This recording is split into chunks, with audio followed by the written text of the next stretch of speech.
Bien, bonsoir mesdames et messieurs, il est 18 heures. Soyez les bienvenus à ce conseil municipal. Du 31 janvier, hein, le temps n'est pas agréable pour se déplacer le soir comme ça. Mais enfin, les affaires de la commune, il faut être là. Alors, en communication, sont absents ayant donné procuration, Madame Becker à Madame Schweitzer, Madame Malaman à moi-même, Madame Klein à Madame Bettinger, Monsieur Wojciechowski à Monsieur Atmania et Madame Nassiri à Monsieur Charles.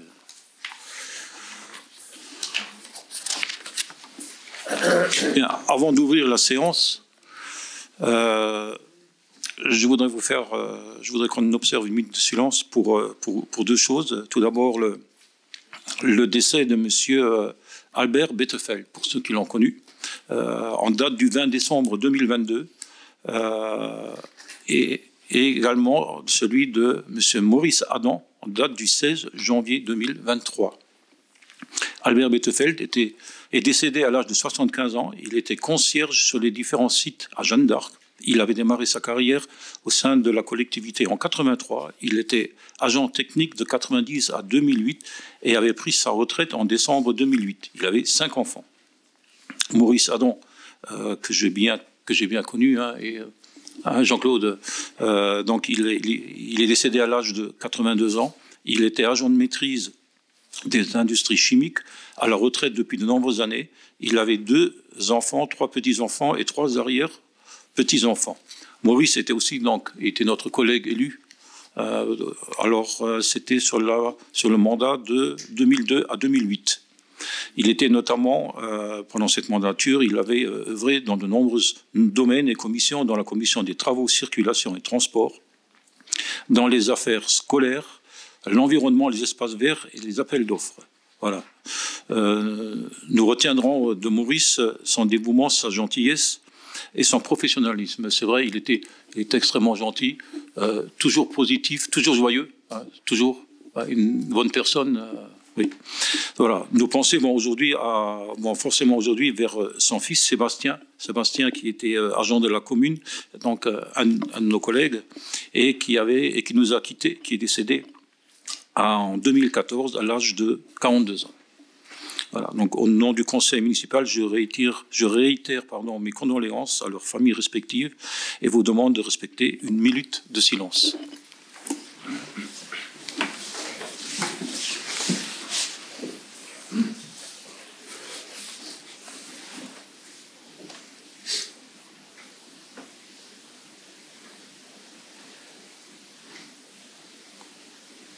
Merci.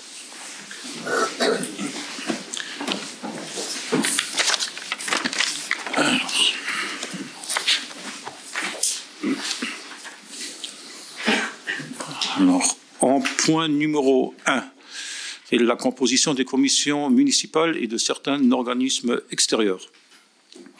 C'est notamment dû au décès de Mme Karine Muller, où il faut faire un certain nombre de remplacements et ajuster un petit peu les commissions municipales.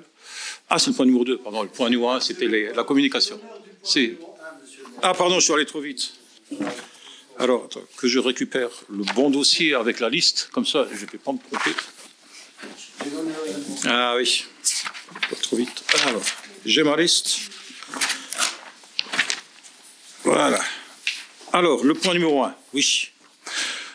Nomination du directeur général délégué à Energis, notre régie municipale. Avant de donner le point à Alain Letellier qui le présente, je précise que les administrateurs ne participeront pas au vote. Je vais également préciser que j'ai été élu administrateur au conseil précédent, il me semble, et qu'entre-temps, le président du conseil d'administration, pour raison personnelle, a démissionné de ses fonctions. Et sur demande du conseil d'administration, j'ai été élu président d'Energis. Alors, pourquoi le conseil d'administration a souhaité que ce soit moi, le maire? J'avais toujours dit que ce sera pas le rôle, c'est pas le rôle du maire, mais aux situations d'Energis aujourd'hui, on se bat pour sauver l'activité électricité. Hein. On est simplement dans les conséquence maintenant de ce qu'on a, de ce que nous a exposé l'ancien président. Voilà, on est en plein dans les conséquences voilà. Et on parle de millions d'euros. Donc, les discussions sont en cours entre nos avocats, nos assurances et également de gros clients. Voilà. Donc, je laisse la parole à Monsieur Letellier. Merci, Monsieur le maire. Donc concernant la nomination du... Excuse-moi, là, il y a le fil, donc on me l'a piqué. Voilà, il y a un problème de câblage. Donc, je recommence. Nomination du directeur général délégué à Énergis, régie municipale de Saint-Avold. Vu la délibération du conseil municipal de la ville de Saint-Avold du 19 décembre 2013, point numéro 2, portant désignation de Monsieur Jacques Pierrard au poste de directeur délégué de la régie municipale Énergis, vu l'arrêté du 28 février 2014 pris par le président du conseil d'administration de la régie municipale Énergis relatif à la nomination de M. Pierrard au poste de directeur général délégué de la régie municipale Énergis avec effet le 1er mars 2015, vu la délibération du conseil municipal de la ville de Saint-Avold du 5 septembre 2022, point numéro 1, autorisant le président du conseil d'administration de la régie Énergis à introduire une procédure en vue du licenciement pour insuffisance professionnelle à l'encontre de M. Jacques Pierrard, alors directeur général délégué de la régie Énergis, vu la délibération du conseil municipal de la ville de Saint-Avold du 18 octobre 2022, portant point numéro 2, autorisant et donnant pouvoir au président du conseil d'administration de la régie Énergis de licencier M. Jacques Pierrard pour insuffisance professionnelle, vu l'article 14 des statuts de la régie municipale Énergis concernant les modalités de désignation du directeur, savoir que celui-ci est nommé par le président du conseil d'administration après avoir été désigné sur proposition du maire par délibération du conseil municipal. Vu le départ de M. Jacques Pierrard en qualité de directeur général de la régie municipale Énergis à compter du 22 décembre 2022, considérant qu'il y a lieu de remplacer M. Jacques Pierrard, directeur de la régie municipale Énergis, selon les modalités de désignation inscrites dans les statuts de la régie municipale Énergis et plus précisément l'article 14 des statuts, compte tenu des exigences et des responsabilités liées au poste, il vous est proposé de désigner M. Hervé de Flandre, né le 15 avril 1972 à Metz, diplômé de l'ECAM, École catholique des arts et métiers de Lyon, promotion 1995, actuellement directeur général adjoint, ayant assuré l'intérim pendant l'absence pour maladie du directeur général, soit depuis le 1er mai 2022. Au poste de directeur général délégué de la régie municipale Énergis à compter du 1er février 2023. Sa nomination au poste de directeur général interviendra le 1er février 2024 par délibération du conseil d'administration de la régie municipale précédant cette dernière date. D'autoriser Monsieur le maire à prendre un arrêté de nomination dans le cadre de l'intérim. Qui a des questions ? Monsieur Atmania, oui. Avez-vous des questions? Excusez-moi. Oui. J'ai un petit rhume. Excusez-moi, je vais d'abord me moucher. Bonsoir à tous. Alors, pour ma part, je m'opposerai à ce point pour plusieurs raisons. La première étant que nous ne connaissons pas, à l'heure où nous nous parlons, les résultats des différentes procédures judiciaires engagées de part et d'autre dans le cadre de la procédure de licenciement que vous avez citée dans cette délibération à l'encontre de M. Jacques Pierrard. Nous ne connaissons donc pas l'ampleur, vous parlez, monsieur le maire, de milliers d'euros ou de millions d'euros par rapport à la situation d'Énergis. Nous ne connaissons pas non plus l'ampleur de ce que ce litige pourra coûter à la régie, certainement des dizaines de milliers d'euros également, si ce n'est des centaines de milliers d'euros ou au moins une centaine de milliers d'euros. Donc, par rapport aux engagements que vous rappeliez vous-même sur le fait que vous aviez promis de ne pas assurer la présidence d'Énergis et que vous revenez aujourd'hui sur votre parole, c'est un autre de vos engagements qui est battu en brèche, puisque vous avez dit très clairement que cela ne Monsieur coûterait Atmania, rien. ce n'est pas le sujet. Je termine mon intervention.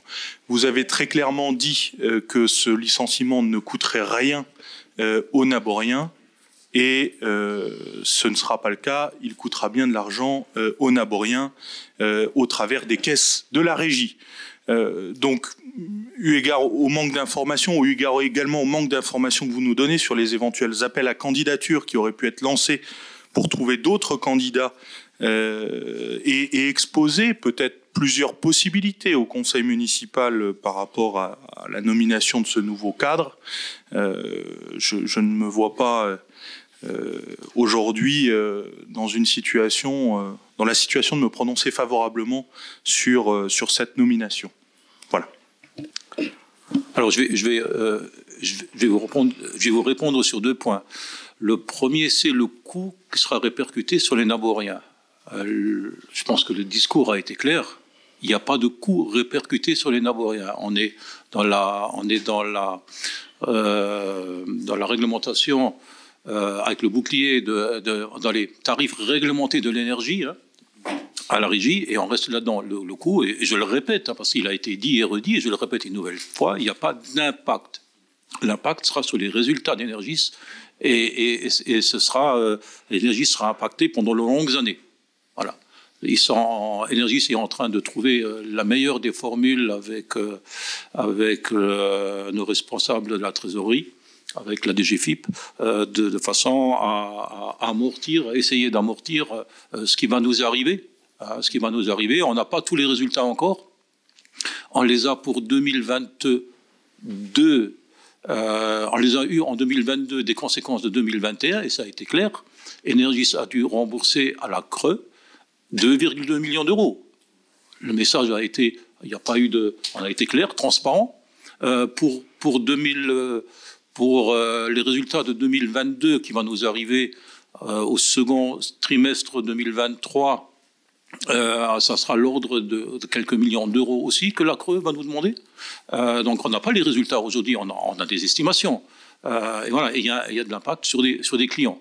Donc voilà, si on met tout ça ensemble, ça ne change rien à la faute qu'on reproche au directeur. Et là, on a délibéré dessus, le sujet est clos. J'ai répondu aux 2 questions. Non, pas tout à fait en fait. Je pense qu'on s'est mal compris, monsieur le maire. Vous disiez, et l'engagement que vous aviez pris, je vous cite, c'est que le licenciement du directeur général ne coûterait rien aux Naboriens. Vous dites que ça impacte les finances et le résultat de la régie Energis. Quand ça impacte les finances et le résultat de la régie Energis, ça impacte automatiquement les Naboriens. Je vous le rappelle, la régie, c'est le patrimoine des habitants de cette ville. Donc ça, automatiquement, dès qu'il y a un impact financier, c'est aussi pour la poche des Naboriens, puisqu'on réduit la capacité d'investissement, on réduit les possibilités aussi pour la régie de réaliser des travaux de fonctionnement, et on réduit ses marges de manœuvre en termes de fonctionnement interne. Donc l'impact est réel. Après, voyez, vous dites 2 millions d'euros, vous avez été transparent. Moi, je me souviens très bien de la présentation que Marc Cazalet avait fait ici, où il parlait de 9 millions d'euros. Donc, quelque part, vous avez été un peu alarmiste sur cette situation. Au final, Oui, non, mais j'espère bien. Est-ce qu'on pouvait délibérer sur le point? Parce que monsieur Atmania, je m'excuse, mais vous êtes, comme d'habitude, hors sujet. Non, monsieur Le Thuillier. Vous êtes hors sujet. Monsieur Le Thuillier, je ne suis pas. Monsieur Le Thuillier, je ne suis pas. La nomination du directeur, monsieur Le Thuillier, je ne suis pas. Monsieur, vous n'avez pas le monopole de la parole. Non, mais par contre, le maire ne m'avait pas retiré la parole, et je ne crois pas que vous êtes encore le président du conseil municipal, contrairement à ce que vous pourriez souhaiter. J'abonde dans le sens de monsieur Le Thuillier. Terminé, sinon on peut discuter toute la soirée. Oui, merci de me laisser terminer. Mais je vois que vous avez toujours un problème avec le fait que d'autres opinions s'expriment. On n'a que 2 représentants de l'opposition ici présents, alors laissez-nous un peu de place, hein. On n'a quand même pas fait que 5% des suffrages, monsieur le maire. C'est normal qu'on puisse parler un peu sur un sujet d'importance. Je pense pas que le poste pour lequel on décide de la nomination aujourd'hui soit un poste de smicard, c'est pas un poste anodin, c'est un des premiers cadres de notre collectivité, et c'est quelqu'un qui va avoir de l'impact et du poids sur la situation et de la régie et de la ville, parce que la régie, c'est la ville. Donc monsieur Le Thuillier, merci de me laisser argumenter. Oui, tout ça pour vous dire que, bien évidemment, aujourd'hui, vous nous présentez un choix unique. Ben, c'est bien. Tout ça pour vous dire que vous nous présentez aujourd'hui un choix unique, que vous ne présentez pas plusieurs possibilités et que vous ne donnez aucune information sur la procédure de recrutement qui a été lancée. Tout ça me semble très clairement un peu léger. Donc je réitère mon opposition à ce point. Moi, je voudrais quand même intervenir, dire un petit mot, parce que je suis aussi administrateur à la régie. Monsieur Atmania, nous avons la chance à la ville de Saint-Avold d'avoir un ULD, une entreprise ULD d'électricité locale. Et on peut être fier de l'avoir. Energis, il y a quand même une prestation de service de qualité qui est fournie à la ville et ils font un travail remarquable, tous les agents. Donc il faut les remercier. Aujourd'hui, si monsieur le maire a été poussé à prendre la présidence, c'est pas par sa propre volonté, c'est parce que c'était nécessaire. Je pense qu'aujourd'hui, il faut qu'on sauve notre ULD. C'est important pour la ville. Et franchement, si ça tenait qu'à nous, franchement, mais pourquoi on mettrait un directeur en licenciement par notre propre volonté parce qu'on a envie de dégager quelqu'un? C'est pas ça. C'est parce qu'il y a une mauvaise gestion. Monsieur Atman, il y a une mauvaise gestion. Et à un moment donné, il faut prendre des décisions. À un moment donné, il faut prendre des décisions. J'ai géré des entreprises, je sais ce que c'est. À un moment donné, il faut prendre une décision. Parce que si vous ne prenez pas la décision, le naufrage, il continue. Et nous, on veut éviter ça. C'est pour ça qu'on a pris cette décision. Et je remercie monsieur le maire qui a accepté de prendre la présidence. Alors, je vais donner la parole à Gaëtan Vecchio, mais je vais juste, puis à Jean-Claude Brem, on est là pour en discuter. Je vais juste compléter. Dans la délibération, il est écrit que Hervé de Flandre assure l'intérim depuis l'absence de M. Pierrard. Et croyez-moi, dans la situation où c'est et de ce qu'il a à faire, il n'y a pas d'autres personnes aussi compétentes que lui sur le marché. Et autre point qui est quand même financier, il est là. Engager un cadre à un salaire important, c'est encore une charge supplémentaire. Donc je trouve la proposition qui m'est faite par le conseil d'administration d'Energis raisonnable. Voilà. M. Vecchio et après M. Brem. Je voudrais juste intervenir pour dire que, comme d'autres, j'étais inquiet de savoir quel allait être le futur directeur d'Energis. Mais au final, prendre quelqu'un de l'intérieur de la maison qui connaît le fonctionnement, ça me paraît logique. Ça fera des économies parce que du coup, on va pas embaucher quelqu'un à l'extérieur, ça c'est une certitude.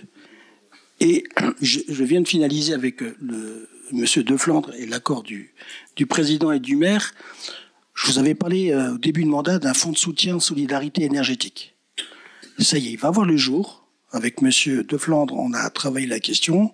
Il passera certainement au conseil d'administration d'Energis, au conseil d'administration du CCS. Donc au final, on a bien une énergie au service des Naboriens, on a bien une régie de quartier qui va pouvoir soutenir ses adhérents, ses clients en cas de difficulté, avec une méthode d'intervention bien précise. Donc c'est pas effectivement comme d'autres opérateurs, là on va être au cas par cas, mais avec un vrai fonds de soutien solidarité énergétique. Voilà. Très bien. Oui, monsieur Atmania, sous la direction de votre mentor, j'ai quand même vu défiler pas mal de directeurs. Non. J'ai vu quand même défiler pas mal de directeurs à Energis. Ça a été que des gens qui travaillaient à Energis, à part un qui venait d'une centrale. En dehors de ça, ça a été toujours du personnel d'Energis qui a monté. Puis ça a bien fonctionné. Il n'y a jamais eu appel à candidature. Je n'ai jamais vu qu'il y ait un appel à candidature. Pourtant, vous le demandiez sur de nombreux postes, M. Brem. Pardon ? Pourtant, vous le demandiez sur de nombreux autres postes et de nombreux autres recrutements. C'est quand même pas excessif de demander que le patron de notre régie municipale, ce qui n'enlève rien à ce que disait Humit Libiering. Moi, je ne vais pas parler du licenciement de Jacques Pirard. Vous vous rappelez d'ailleurs, j'ai pas pris position sur ce point. Et moi, ce qui m'interroge aujourd'hui, c'est que vous niez même l'opportunité, la nécessité de réaliser un appel à candidature qui pourrait confirmer votre choix. Mais aujourd'hui, on ne peut pas le savoir. Il n'y a pas d'autre choix. Il n'y a pas d'autre possibilité. Et donc, ça sous-entend quoi? Ça sous-entend que ce que vous dites aujourd'hui, vous dites « Ah, mais le nouveau DG va coûter 2 fois moins cher que le précédent ». Bon, déjà, moi, ce qui m'intéresse, c'est pas combien il coûte, c'est combien il rapporte, par sa qualité, par son engagement, par son travail, par sa plus-value et ses compétences. Ça, c'est la première des choses. La deuxième des choses, Hervé de Flandre, il vient de quelque part. Il est directeur général adjoint aujourd'hui. Donc, la question va se poser, est-ce qu'on remplace le DGA ? Donc ne faites pas croire à une économie, peut-être que demain ou après-demain, vous serez amené à le remplacer, et peut-être que ce poste coûtera quand même de l'argent. La question n'est pas là. La question aujourd'hui, c'est de s'entourer de compétences, et quand tu dis Humit, faut sauver notre LD, mais bien sûr, il faut sauver notre LD, mais pour sauver notre LD, il faut le faire avec des gens de compétences et de confiance. Ce qui est certainement Hervé de Flandre, mais aujourd'hui, on aurait pu le confirmer au travers d'un appel à candidature transparent, monsieur le maire. Monsieur Lauer, moi je ne comprends pas. Il y a une idée quand même qui m'échappe là. Quand on a déjà trouvé chaussure à son pied, pourquoi on irait chercher encore plus loin? Je sais pas, moi je ne comprends pas cette démarche. Vous me permettez de répondre, monsieur le maire? Provocation, encore une fois, pour rien. Je sais pas, il me pose une question. Ah, je sais pas. Il me pose une question, je réponds juste. Non, parce qu'il a pas fini. En sachant que de toute manière, la régie en fait nous a aidés financièrement. Je me souviens la première année à hauteur de 1,7 million, la deuxième année 1,2 million, et pour la troisième année, je ne sais pas. Je crois que ça va être 0. Et on va continuer à payer nous notre dette de 600 000 ou 600 000 euros cette année. Combien de dettes on a payé jusqu'à maintenant là? Et 400 plus 600, 1 million. Je peux, du coup? Alors, je réponds à la question. Pourquoi, quand on a trouvé chaussure à son pied, mais moi je vais vous poser une autre question. Quand vous avez un directeur général, d'accord, et que vous avez un directeur général adjoint, quand même un proche collaborateur, c'est un peu comme un maire et un premier adjoint. Bon, regardez les deux là, ils sont proches l'un de l'autre. Donc, bien évidemment, l'un est au courant de ce que fait l'autre. Et si ce n'est pas le cas, c'est qu'il y a manquement, c'est qu'il y a carence, c'est qu'on ne se renseigne pas, d'accord? Donc, nécessairement, pour moi, c'est justement ce manquement-là qu'on a sanctionné. Et pour moi, quand la gouvernance est partagée, les fautes sont partagées également. Alain, passe au bout. Donc on aurait pu lancer un appel à candidature. Vous ne l'avez pas souhaité, c'est votre choix. Qu'on dérive, Monsieur le maire, je crois qu'on dérive sur plein de choses, sur plein de sujets. C'est pas là le lieu de débat. Je vais revenir au débat. Donc voilà, le débat, c'est Monsieur Atmania, restez dans le cadre. Et le cadre, c'est le soutien à la nomination de ce nouveau directeur compétent, expérimenté et professionnel avec des valeurs. C'est ça le cadre. Encore une fois, on n'est pas responsable de tout ce qui s'est passé. Là, on va nommer un directeur et c'est là l'objectif de notre vote. Donc moi je veux revenir à ce sujet-là et puis de soutenir aussi ces hommes et ces femmes de Energis qui s'engagent au quotidien pour amener la lumière dans notre ville et nous fournir de l'énergie. Donc ils sont pour rien dans ce désastre et dans cette mauvaise gouvernance et gestion, notamment due à un tandem président-directeur général.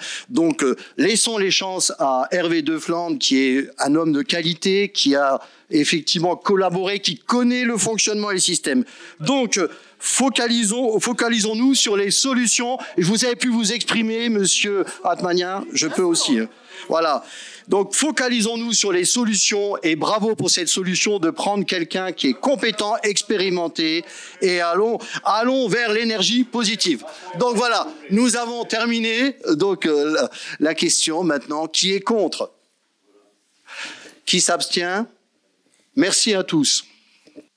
Merci. Point numéro 2. Voilà, je reviens au point numéro 2, qui est la modification du tableau des commissions municipales et de certains organismes extérieurs. Alors, vous avez le tableau joint, hein, c'est ça. Vous avez, il est bien sûr quoi possible pour ceux qui veulent changer de commission, c'est réajusté, hein, de s'exprimer maintenant et de se positionner sur une autre commission. On change également les organismes extérieurs et je voudrais, il y a une petite erreur qui s'est glissée sur les lycées et pour le lycée, une erreur sur le lycée technique Charles-Julie. Donc là, la représentante titulaire est Madame Mathé Hermal et le suppléant sera, je vous propose, Monsieur Chalal. Voilà la modification que vous avez sur votre délibération. Le reste est joint au tableau, vous le voyez bien. Il y a également donc le remplacement à la commission qu'avait Madame Muller. La présidente de la commission est remplacée par Madame Bétinger, comme adjointe Madame Nassiri, et Monsieur Hédinger retrouve ce qu'il avait avant, la présidence de la commission démocratie participative, avec Madame Bétinger en suppléante. Voilà. Est-ce qu'il y a d'autres propositions, d'autres modifications, d'autres souhaits? Monsieur le maire? Oui. Oui, j'ai juste remarqué une petite coquille. J'avais, lors du conseil municipal du 2 décembre 2021 de mémoire, fait part de mon souhait de rejoindre la commission ad hoc des marchés publics, ce que vous aviez a priori accepté. Parfait. Et puis c'est pas... Oui, on le rajoute. J'ai pas été noté. Et j'aurais souhaité, si vous n'y voyez pas d'objection, rejoindre également la commission vie associative, vie des quartiers, en complément de la démocratie participative auquel je suis déjà. Ça m'a l'air complémentaire. Oui. Merci. Très bien. On prend note. Il y a un vote là-dessus. Il y a un vote là-dessus. Ouais, voilà. Je pense qu'il n'y a pas de doute. Hein. Ah si, décision. Donc, je passe le point au vote. Qui est contre? Personne. Abstention. Merci. Point suivant. Point numéro 3. Avec certification PEFC de la gestion forestière durable de nos forêts, qui est confiée à l'Office national des forêts. C'est M. Elfenstein qui présente le point. Merci, Monsieur le maire. Alors, le maire expose au Conseil la nécessité pour la commune de renouveler son engagement au processus de certification PEFC et le programme européen des forêts certifiées afin de valoriser les bois de la commune lors des ventes, accéder aux aides publiques en lien avec la forêt, bénéficier d'une meilleure visibilité de la bonne gestion mise en œuvre en forêt, participer à une démarche de filière en permettant à nos entreprises locales d'être plus compétitives. Alors, après avoir délibéré, le conseil municipal décide de renouveler son engagement dans la certification de gestion durable des forêts PEFC pour l'ensemble des surfaces forestières que la commune de Saint-Avold possède dans la région Grand Est. De s'engager à donner le détail des surfaces forestières de la commune, de respecter les règles de gestion forestière durable en vigueur et de les faire respecter à toute personne intervenant dans la forêt communale. D'accepter le fait que la démarche PEFC s'inscrit dans un processus d'amélioration continue et qu'en conséquence les règles de la gestion forestière durable sur lesquelles la ville s'y est engagée pourront être modifiées. Une fois informé de ces éventuels changements, j'aurai le choix de poursuivre mon engagement ou de résilier par courrier adressé à PEFC Grand Est. D'accepter les visites de contrôle en forêt PEFC Grand Est et l'autorise à titre confidentiel à consulter tous les documents permettant de justifier le respect des règles de gestion forestière durable en vigueur. De mettre en place des actions correctives qui ne seront demandées par le PFC Grand Est en cas de pratique forestière non conforme sous peine d'exclusion du système de certification PEFC. D'accepter que cette participation du système PEFC soit rendue publique, de respecter les règles d'utilisation du logo PEFC en cas d'usage de celui-ci, de s'acquitter de la contribution financière auprès du PEFC Grand Est, d'informer le PEFC Grand Est dans un délai de 6 mois et fournir les justificatifs nécessaires en cas de modification des surfaces forestières de la commune. De désigner M. le maire pour accomplir les formalités nécessaires et signer les documents nécessaires à cet engagement. Les crédits nécessaires sont inscrits au BP 2023, 011/830-6281. Voilà. Juste encore pour vous dire qu'on a 83 hectares et ça nous reviendra à 74 € l'année. Et tout ça, ça sera bien sûr pour valoriser la vente du bois. Y a-t-il des questions ? S'il n'y a pas de questions, on passe au vote. Qui est contre ? Qui s'abstient? À l'unanimité, monsieur le maire. Merci Pascal. Tu gardes la parole pour le point suivant qui est une enquête publique. Alors donc on est dans le démarrage des gros projets sur la centrale Émile Huchet pour la construction d'une chaudière au bois. Projet Émile Huchet biomasse. Voilà. Donc, par arrêté du 18 novembre 2022, une enquête publique est prescrite relative à la construction de l'exploitation d'une chaufferie bois énergie dit projet Émile Huchet biomasse sur le site de la centrale thermique Émile Huchet par la société EP France Développement sur la commune de Diesen. Le projet Émile Huchet biomasse est une centrale de production de vapeur par combustion de bois énergie. Il sera porté par la société EP France de Développement, créée pour le développement et l'exploitation des installations de la chaufferie. L'approvisionnement de la chaudière sera constitué principalement par de plaquettes de bois élaborées à partir de bois, déchets non dangereux et de plaquettes de bois élaborées à partir de bois propre. La chaufferie bois énergie exploitée par la société EP de France Développement est localisée sur une parcelle de la commune de Diesen, relevant d'une partie arrêtée du site de la centrale Émile Huchet exploitée par la société Gazelle Énergie Génération. Elle est implantée à proximité des utilisateurs de la chaleur pressentie de la plateforme chimique. La commune de Diesen est désignée comme siège de l'enquête publique du 3 janvier 2023 au 2 février 2023 inclus. Monsieur Hervé Daniel est désigné comme en qualité de commissaire enquêteur. Pendant la durée de l'enquête, le dossier est consultable et téléchargeable sur Internet. Le public peut consigner ses observations, propositions et contre-propositions. Dès l'ouverture de l'enquête, le conseil municipal de Saint-Avold est appelé à donner son avis sur la demande d'autorisée environnementale présentée par la société EP France Développement. Y a-t-il des questions? Voilà, c'est le même point qu'on a passé pour ceux qui siègent à la CASA, ceux qu'on a passé dernièrement. Et la chaudière biomasse, c'est la même chaudière que nous-mêmes, on a installée Ardent du Pic. Alors, s'il n'y a pas de questions, on passe au vote. Qui est contre? Qui s'abstient? Merci. Merci Pascal. Tu gardes encore la parole pour le point suivant dans les forêts communales pour les travaux civicoles de l'année 2023.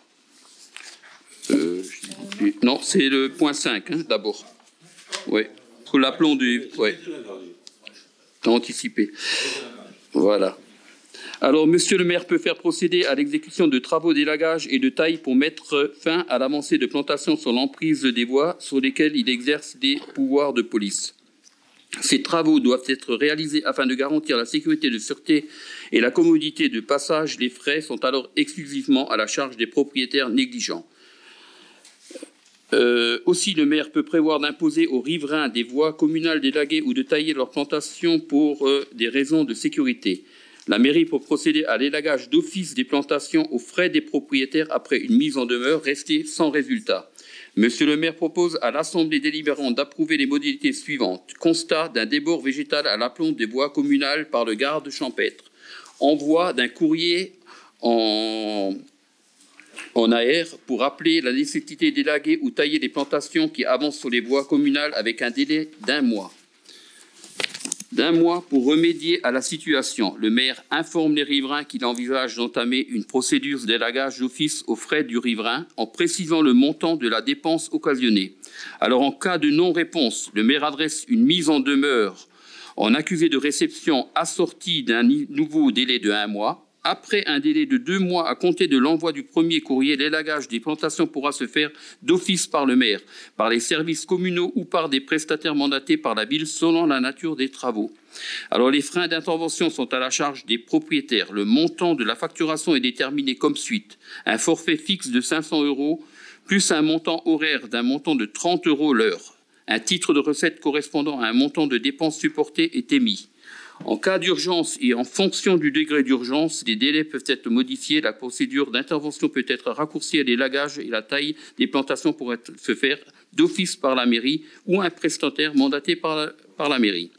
Par conséquent, le conseil municipal décide d'approuver les modalités et les procédures d'information des riverains et la tarification de l'élagage réalisé par la ville. Y a-t-il des questions? Voilà, écoutez, ça va nous faciliter la vie.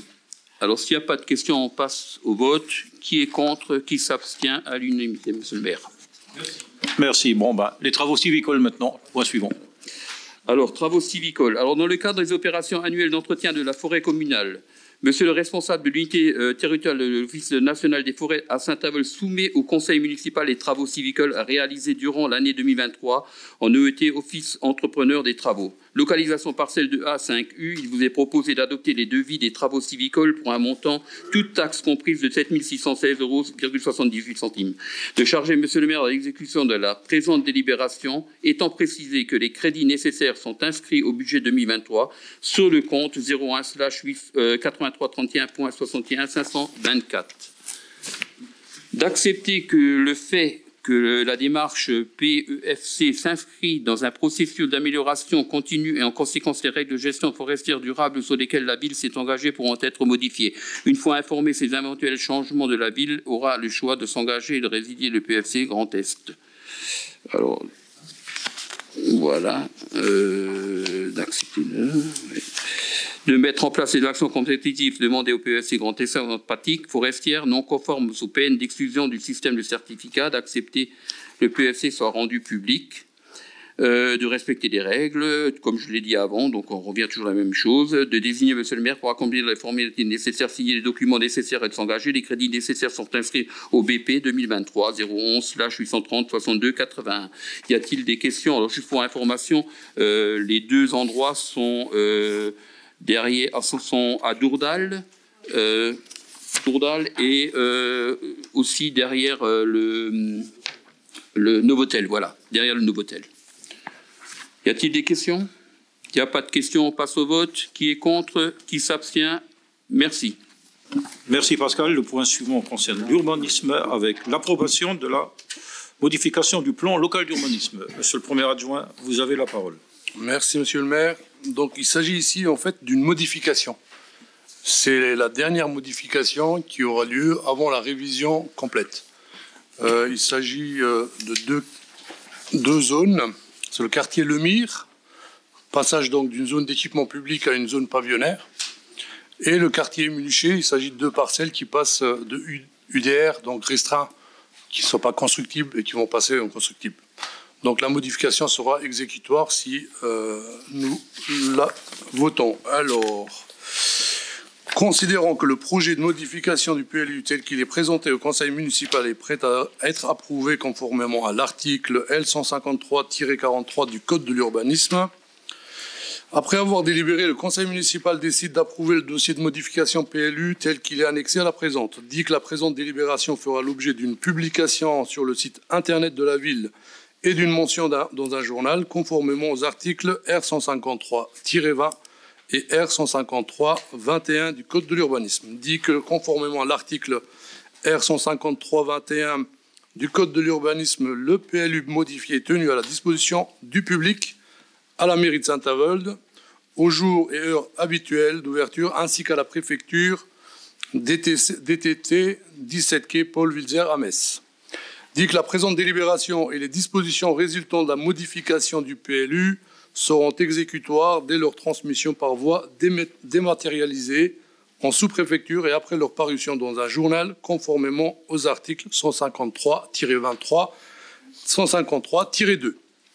La présente délibération accompagnée du dossier PLU qui lui est annexé et transmise au préfet par voie dématérialisée.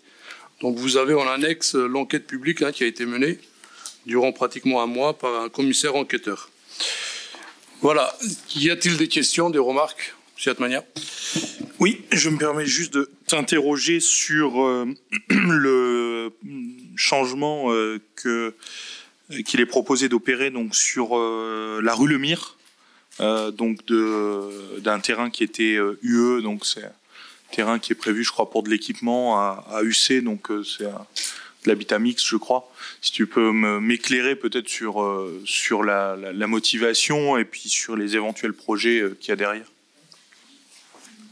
Oui, en fait, il s'agit du foyer de Lemire, qui était un équipement public, qui servait d'hôpital, je crois. Non, l'évêché. L'évêché. Voilà, c'est ça. Donc, qui a été racheté par un particulier et qui voudrait transformer ça en logement. C'est ça ? Au-dessus. Au-dessus, voilà. Mais ici, nous sommes à la frontière entre Saint-Avold et Valmont. Donc il y a une partie qui concerne Saint-Avold et une autre partie, Valmont, qui devra prendre la même délibération que nous. D'autres questions ou remarques? Sinon, je soumets au vote. Qui est contre? Qui s'abstient? Merci. Merci. Point suivant qui concerne le foncier des domaines avec la cession d'un terrain communal à la Casas en vue d'y aménager un aire de covoiturage. Monsieur Brem, vous nous expliquez. Opération du 27 juin 2022, point numéro 11, le conseil municipal a acté la cession de 2 parcelles communales formant l'aire de covoiturage et cadastrées Bande Saint-Avold, section 52, numéro 6148, contenance 34 ar, 87 centiards, section 52, numéro 6048, contenance 1 ar, 73 centiards, total 36 arts, 60 centiards, à titre de régularisation foncière. Cependant, une erreur s'est glissée dans la délibération. La seconde parcelle n'est pas le 6048, mais celle cadastrée comme suit, bande de Saint-Avold, section 52, 6348, contenance 1 art, 73 centiards. À noter que tous les autres termes de la délibération restent inchangés. Y a-t-il des questions? Non, bon, cette délibération n'est pas soumise au vote. Merci Jean-Claude. Point numéro suivant, point numéro 9, avec le Festival Jeune Public pour l'édition 2023 et qui est la 15e, c'est ça, Mme Schweizer? Merci, Monsieur le maire. La 15e édition du Festival Jeune Public se déroulera du lundi 13 au jeudi 24 mars 2023. À cette occasion, 18 représentations seront données dans les salles François Truffaut et de théâtre du Centre culturel Pierre Messmer et dans 3 collèges de la commune. L'ensemble des dépenses relatives à l'organisation de cette nouvelle édition, à savoir les cachets des artistes, les frais techniques, les frais de déplacement, d'hébergement, de restauration, ainsi que les droits d'auteur, seront à la charge de la ville. La billetterie pour l'ensemble des représentations est assurée par le centre culturel qui encaissera la totalité des recettes. Il n'y aura pas de billetterie pour les représentations dans les collèges, pour lesquelles la gratuité est accordée à titre exceptionnel. Il vous est proposé, après avis favorable des commissions de la culture et des finances, d'autoriser Monsieur le maire ou son représentant à signer tous les documents nécessaires à l'organisation du Festival Jeune Public, de fixer les tarifs comme suit, donc 5 € pour les élèves des établissements maternels et élémentaires de Saint-Avold et 6 € pour les élèves des établissements extérieurs, maternels et primaires, qui seront accueillis en fonction des places disponibles. D'autoriser l'encaissement de ces recettes par le biais de la régie de recettes spectacles du centre culturel, d'inscrire les crédits nécessaires au budget primitif 2023. Je vous passe les articles, vous pourrez les lire. Le budget prévisionnel est arrêté à la somme de 29 472 €, toutes taxes comprises. Le tableau récapitulatif des spectacles du festival figure ci-après. Il est précisé que des éléments relatifs à certains spectacles peuvent faire l'objet de modifications. Donc vous avez tout le tableau avec les différents spectacles qui sont proposés. Dans le cas où la situation sanitaire venait à se dégrader et que les salles de spectacle et de cinéma seraient amenées à fermer, son organisation sera reportée en 2024, à la même période, avec une programmation qui pourra faire l'objet de modifications. Y a-t-il des questions? Je vous remercie.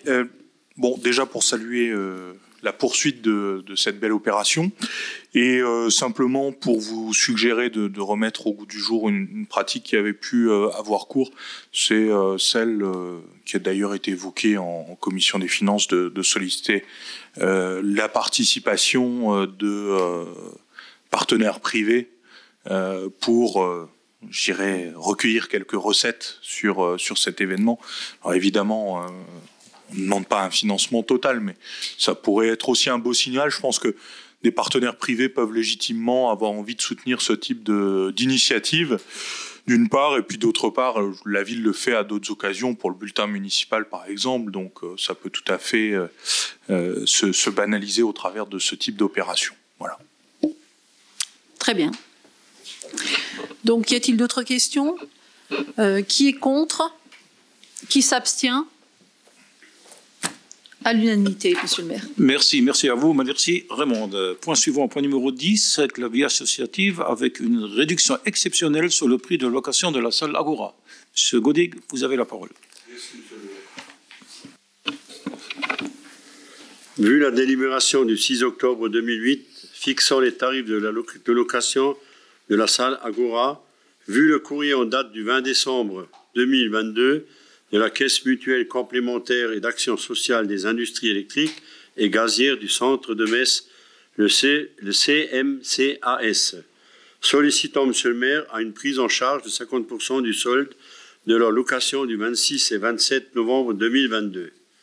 Considérant que les décorations de Noël installées par le CMCAS a été laissées à la disposition de la ville à l'occasion du repas des seniors.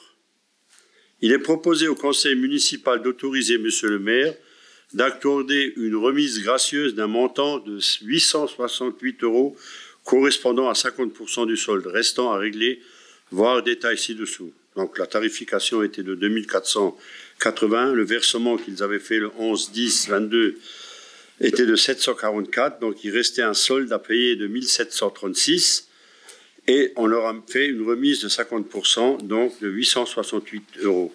Les crédits nécessaires sont prévus au BP 2023. Y a-t-il des questions? Alors on passe au vote. Qui est contre? Qui s'abstient? Merci, monsieur le maire. Merci, monsieur Godig. Point suivant, avec le versement d'une avance sur subvention pour l'association Arc-en-Ciel Multi-Accueil. Monsieur Vecchio. Merci, monsieur le maire. Donc, comme chaque année, on repasse donc au conseil municipal ce type d'opération. Donc, afin de débuter l'année dans de bonnes conditions financières et de permettre à l'association de procéder au versement des salaires de 100 personnels, il est proposé à votre assemblée de reconduire les dispositions passées en matière d'avance sur subvention aux associations, à savoir le versement de 50% de la subvention versée au titre de l'exercice précédent.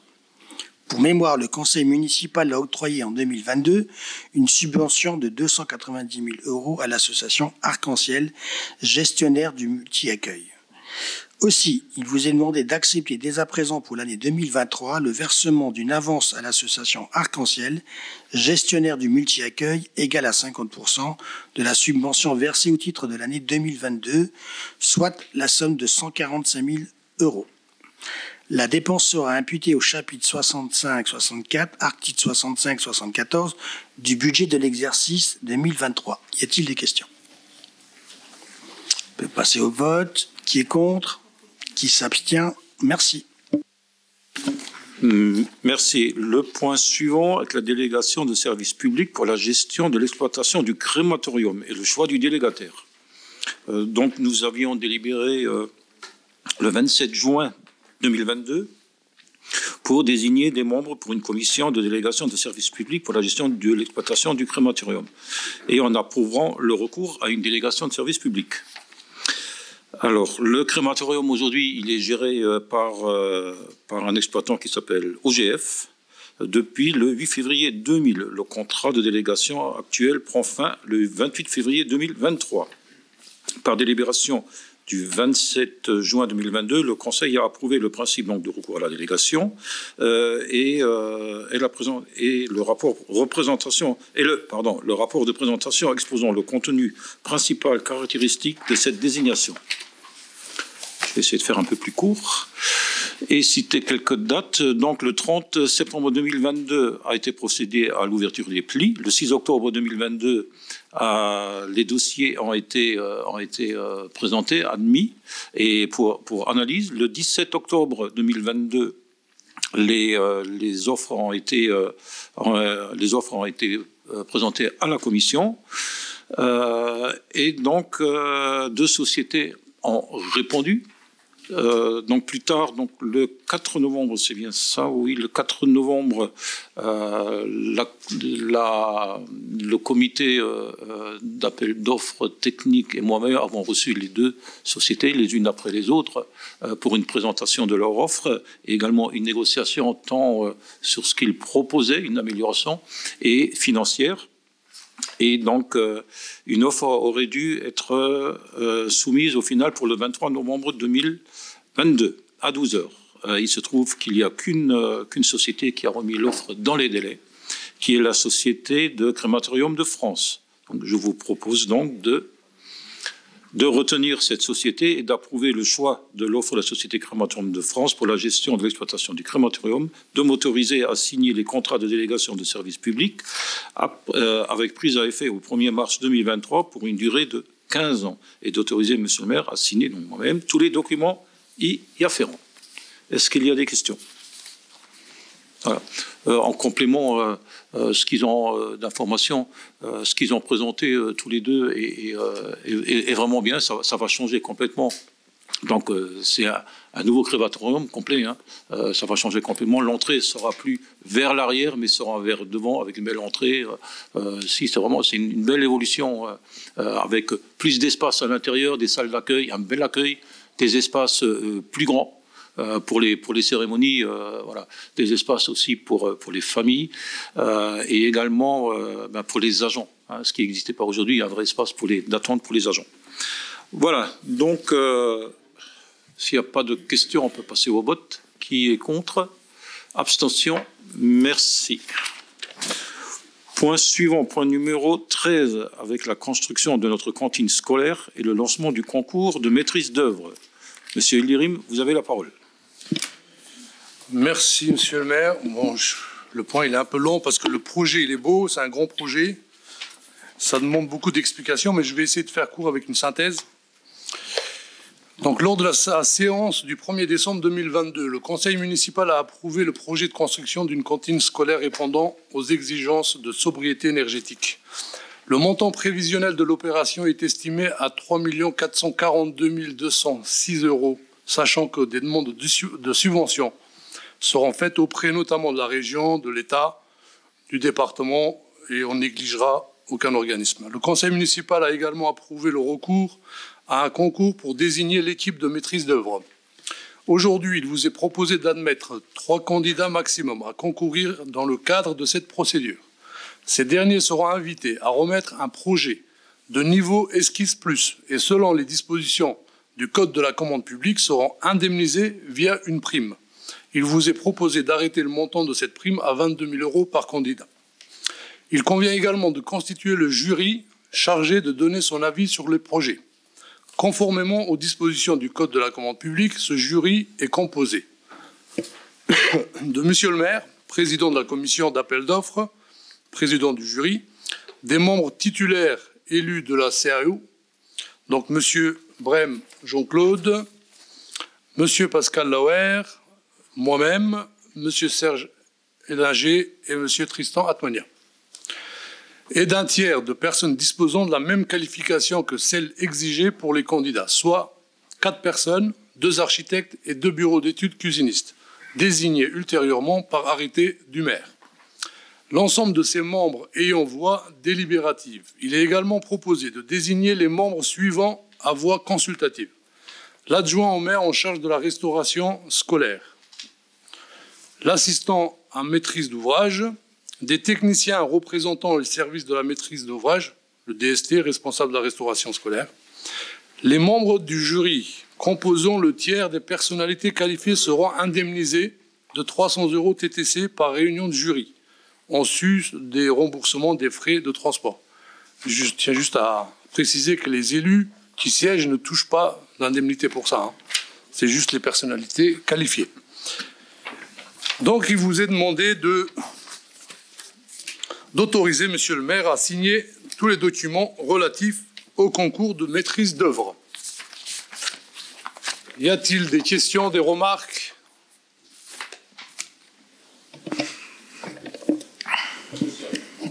Merci, monsieur le maire.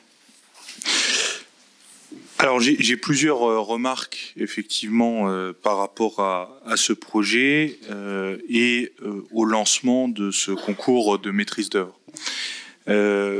Certaines portent sur la démarche en elle-même, sur le fond, d'autres sur les documents que j'ai demandé au précédent conseil municipal et que vous m'avez fourni la semaine dernière, notamment les études de sol, les premières études de sol G1.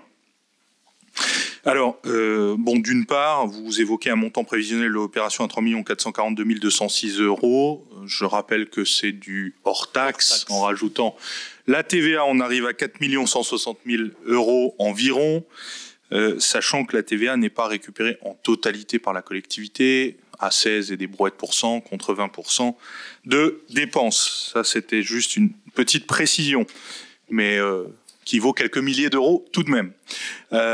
Ensuite, 4% sur la TVA. Oui, 4% sur 4 millions, ça fait un peu d'argent. Mais c'est pas 20%. Et c'est pas 4 millions, du coup. Un sou est un sou. Et il faut l'avancer. Il faut que la collectivité l'avance avant de le retoucher. Et donc, c'est pas 4 millions. Je poursuis. On avance sur un concours où vous admettez 3 candidats, 22 000 € hors taxe par candidat, plus les frais de jury. Moi, déjà, ça m'étonne puisqu'il y a un certain nombre de collectivités qui sont en capacité de lancer des concours avec des répondants qui acceptent tout à fait, vu l'ampleur des projets, d'engager des frais d'études, de réflexion et de conception technique de certains projets en espérant rencontrer le succès et obtenir le marché. Aujourd'hui, vous faites le choix d'indemniser d'office les répondants. Je pense qu'on aurait pu procéder d'une manière différente, puisque 66 000 € par les temps qui courent, ce n'est pas rien, encore une fois. Ça, c'était sur les points que vous nous présentez ici, et puis sur les documents que vous m'avez fait parvenir. Moi, je suis extrêmement inquiet de la situation. J'ai pris connaissance notamment des derniers arrêtés préfectoraux concernant cette zone et également de la situation du site. Vous faites une première étude de sol où l'entreprise mandatée indique qu'il lui manque bon nombre de documents pour fournir une étude qui soit réaliste par rapport au projet. Aujourd'hui, elle n'a pas d'éléments qui lui permettent de se positionner véritablement sur l'implantation du projet sur le site, mais uniquement sur la composition du sol. Donc, dire les études de sol sont bonnes, non. On dit simplement, voilà quelle est la composition du sol, mais on ne dit pas comment est-ce que le site va pouvoir accepter et recevoir ce projet. Ça, c'est une première chose. J'ai juste terminé, Monsieur Ildirim. Vous me répondrez. Pour le reste, j'attire tout de même votre attention. Alors, j'ai pris avec moi... Vous savez que j'aime bien vous montrer des choses. J'ai pris avec moi une carte. Je vous la transmettrai si vous ne l'avez pas. Le projet que vous souhaitez construire, le terrain du projet sur lequel vous souhaitez construire, il est en zone rouge. Et on a un porté à connaissance qui a été établi par le préfet de la Moselle. C'est pas le gaillard du coin qui dit que dans ces emprises dites de zone rouge, de nappe affleurante, ce qui est exactement le cas de figure dans lequel on se trouve. Alors déjà, on a un certain nombre de contraintes lourdes en termes de construction. Il faut pas construire à moins de 50 cm du sol.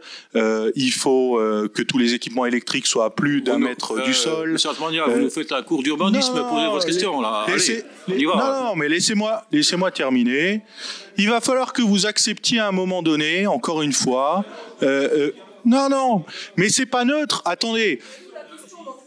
Non, mais vous attendez. Je suis désolé de vous le dire. Là, on parle de 4 millions d'euros. C'est l'argent des Naboriens. Si vous pensez pas que les 4 millions d'euros valent 4 minutes de prise de parole de votre opposition, c'est que vous avez un problème avec la démocratie. Vous n'êtes pas à 4 minutes et vous serez largement au-dessus. Tout ça pour... Mais 4 ou 10, c'est 10 millions, c'est 4 millions d'euros, monsieur le maire. 4 millions d'euros, c'est pas rien pour les Naboriens. Ils le payent, c'est leur argent. Donc, excusez-moi de vous le rappeler. Tout ça pour vous rappeler... Je suis calme. Tout ça pour vous rappeler que dans les zones rouges, sont interdites la construction d'un certain nombre de bâtiments dits sensibles, parmi lesquels des casernes de pompiers, des écoles, des crèches, des bâtiments hospitaliers, des maisons de retraite, services techniques municipaux, crèches, écoles. Et là, aujourd'hui, vous mettez une cantine scolaire dans une zone rouge. dans une zone rouge. Monsieur Atmania, laissez faire nos services techniques et nos cabinets. Non, je ne laisse pas faire les services techniques.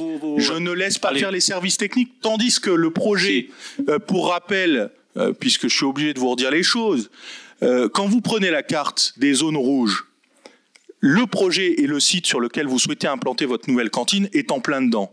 Par contre, le site sur lequel est située l'actuelle cantine est en zone jaune. Donc on peut tout à fait aménager, sans aucun problème et sans aucune restriction, et en tous les cas pas à la même hauteur que ce que vous impose la zone rouge. Bâtiment sur ce terrain, vous savez même pas. Mais même nous, on ne sait pas encore aujourd'hui. Mais c'est vous qui m'avez fait passer les plans. Aujourd'hui, c'est vous qui avez fait passer les plans. Mais le bâtiment n'est pas encore installé. Alors sur quoi, c'est une zone rouge.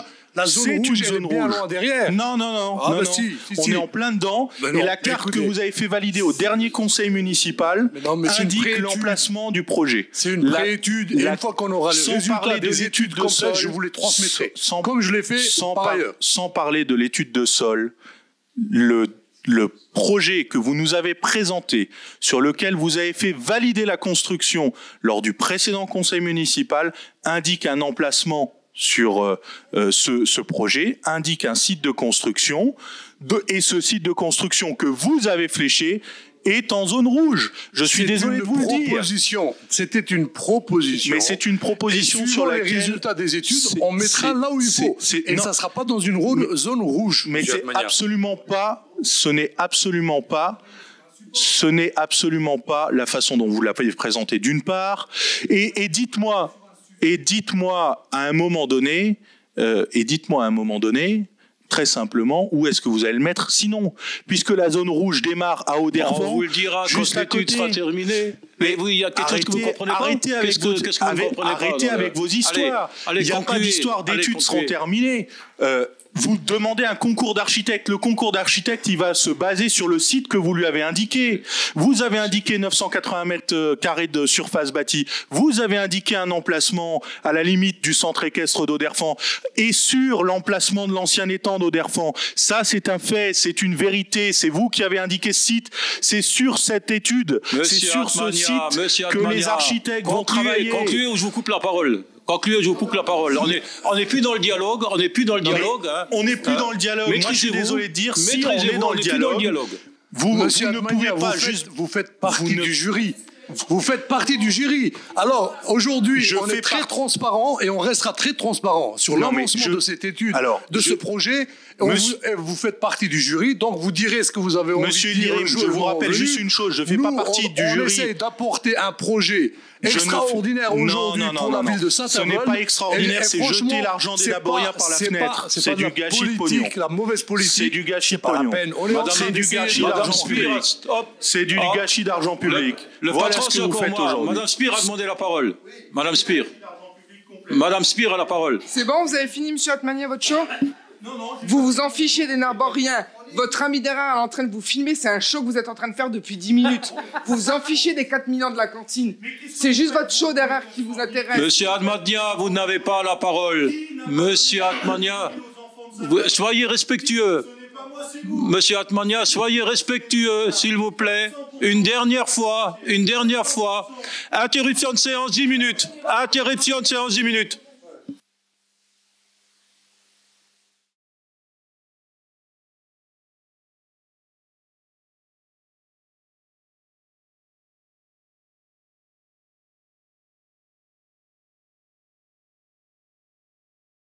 Bien, les 10 minutes étant écoulées, je pense, je vous propose de reprendre la suite du conseil municipal et revenir sur le point.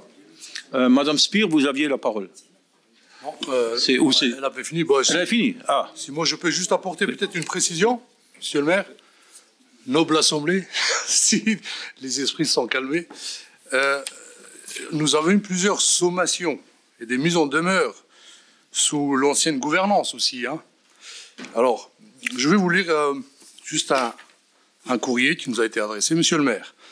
À la suite du contrôle effectué le 12 septembre 2022 par monsieur Chefman Fabrice, inspecteur de la direction département de la protection des populations de la Moselle au sein de l'établissement restaurant scolaire d'Auderfond, rue de l'Ermitage à Saint-Avold, en présence de madame Schmidt-Barbara, responsable du service scolaire. Un rapport d'inspection reprenant les différents constats réalisés a été rédigé et vous est transmis 6 juin. Ce rapport d'inspection met en évidence un nombre important de non-conformités sur les points inspectés par rapport à la réglementation citée en référence. De ce fait, l'établissement est éloigné des objectifs réglementaires en matière de sécurité sanitaire des aliments. À ce titre, un avertissement est adressé au restaurant scolaire d'Oderfont. Il vous appartient de tenir compte dans les meilleurs délais des non-conformités reprises dans le rapport 6 juin. Le non-respect des dispositions relatives à l'hygiène, sécurité peut aussi entraîner l'application des mesures de police administrative prévues par l'article L233-1 Code rural de la pêche maritime. Donc, nous n'avons pas le choix. Il faut construire quelque chose de neuf, parce que l'ancien bâtiment est pratiquement en train de s'écrouler. Donc, aujourd'hui, nous avons un super projet à proposer pour nos enfants, et j'invite tous les élus à voter dans ce sens. S'il n'y a pas d'autres remarques, des questions, je soumets au vote. Qui est contre? Monsieur Atmania. Qui s'abstient? Madame Selmazik. Donc c'est voté. Merci. Merci, Monsieur Nimrim. Point suivant, Madame Guérin, oui, je ne me trompe pas, avec l'actualisation du tableau des effectifs. Merci, Monsieur le maire. Alors, conformément à l'article 34 de la loi du 26 janvier 84, selon lequel les emplois de chaque collectivité ou établissement sont créés par l'organe délibérant de la collectivité ou de l'établissement, il appartient au conseil municipal de fixer l'effectif des emplois nécessaires au fonctionnement des services.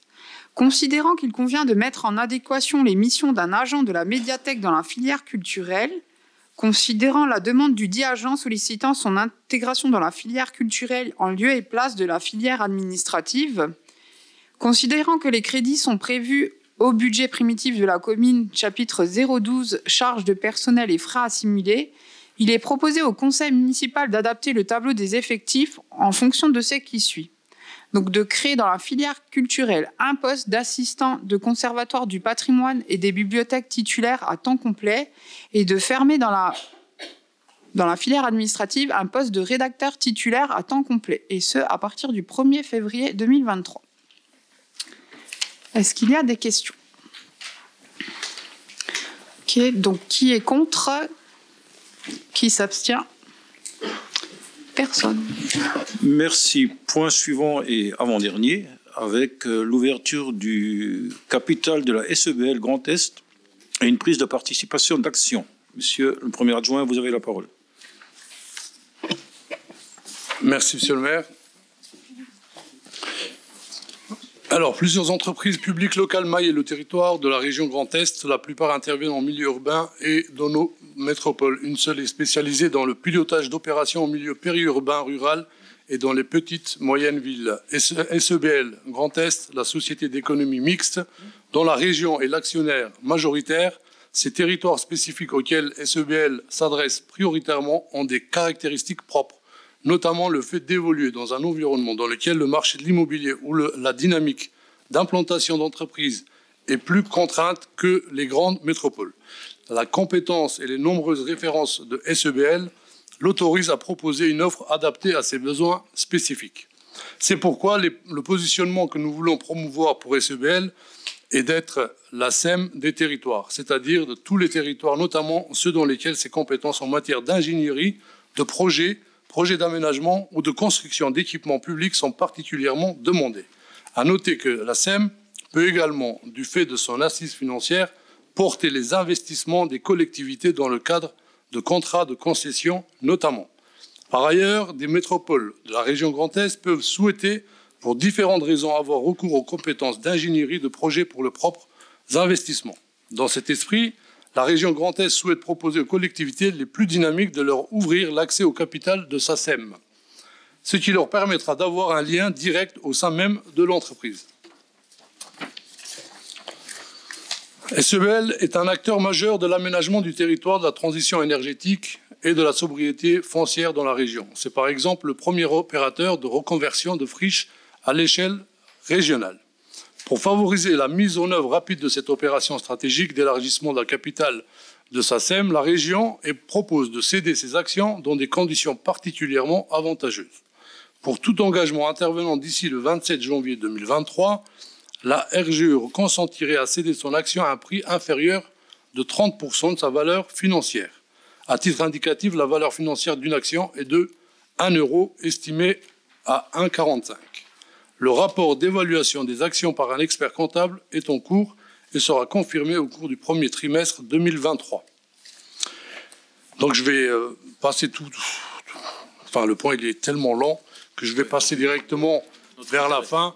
Voilà. Dans ce cadre, qu'est-ce qu'elle peut faire? En particulier, réaliser toute étude préalable, acquérir ou céder des immeubles, ensemble immobilier, construire et réhabiliter tout immeuble, acquérir et céder des baux, exercer par délégation à leurs titulaires les droits de préemption, réaliser les opérations expropriation, louer, vendre, gérer, entretenir, mettre en valeur par tout moyen ces immeubles, ensemble immobilier, etc., etc. Donc, je vous propose que la ville soit actionnaire de la SEBL, qui sera un très bon partenaire pour nos futurs projets. S'il y a des remarques ou des questions. Oui, merci. Remarque, c'est pas parce que la ville n'adhère pas à la SEBL qu'elle ne peut pas solliciter la SEBL pour l'accompagner dans ses projets. Hein. Ça se fait totalement. Donc aujourd'hui, bon, vous proposez une prise de participation d'action. Ça mobilise tout de même 35 000 €. Je m'abstiendrai sur ce point. Je pense qu'on peut tout à fait solliciter la SEBL indépendamment d'une prise de participation. Oui, effectivement, mais les 35 000 € ne seront pas perdus, on pourra les récupérer à tout moment. Hein. Voilà. Est-ce qu'il faut choisir, nommer des personnes, je pense? Oui. Alors, donc il y aura des représentants de la ville de Saint-Avold. Alors, c'est monsieur, donc nous vous proposons, hein, monsieur Alain Letulier, afin de représenter la commune au sein de l'Assemblée générale SEBL Grand Est, et Madame Solène Lallemand en qualité de suppléante. De désigner Madame Raymonde Schweitzer afin de représenter la commune au sein de l'Assemblée spéciale des collectivités actionnaires minoritaires de la SEM. D'autoriser Monsieur Alain Letulier à accepter toute fonction liée à son mandat de représentation au sein de la SEM. De donner tout pouvoir à Monsieur le maire ou son représentant pour exécuter cette délibération. Voilà, je soumets au vote. Qui est contre? Qui s'abstient? Elle s'abstient. Oh, tu t'abstiens, hein. Les membres. Les membres, donc Solène, Alain, Raymonde s'abstiennent et Monsieur Atmania. Merci. Merci, Monsieur Lirim. Vous gardez la parole pour le dernier point, avec le compte rendu des décisions prises par le maire. Merci, Monsieur le maire. Donc, conformément aux dispositions des articles L21-22 et L21-22-23 Code général des collectivités territoriales, je vous rends compte des décisions prises en application des délégations que vous avez accordées à Monsieur le maire par délibération du 11 juillet 2020, point numéro 4. Il s'agit donc, point numéro 1, renonciation à l'exercice du droit de préemption. Ce sont les DIA qui passent à la commission. Ensuite, au point numéro 2, ce sont les décisions modificatives d'une régie d'avance et de recettes spectacle au centre culturel de la ville. Donc vous avez les annexes. Ensuite, au point numéro 3, c'est l'indemnisation des sinistres pour l'année 2022. Donc vous avez vu la somme, elle est quand même assez importante, hein, parce qu'on a eu des dégâts de la tempête 2021, où on a récupéré 285 000 €, si je ne me trompe pas. Merci au service pour le dossier. Et oui, et merci au service. Merci au service, Madame Sarda et son service, et puis les agents qui étaient là, qui nous ont apporté vraiment de l'aide nécessaire. Ensuite, au numéro 4, vous avez la liste des opérations funéraires avec le tableau. Et au point numéro 5, l'ensemble des marchés à procédure adaptée, avenants et actes modificatifs. Et dernièrement, les conventions et contrats signés entre la ville et les particuliers. Je crois que nous avons fait le tour Merci. Y a-t-il peut-être des remarques? Moi, je vous souhaite une bonne soirée. Merci. Merci. Bonne soirée à vous.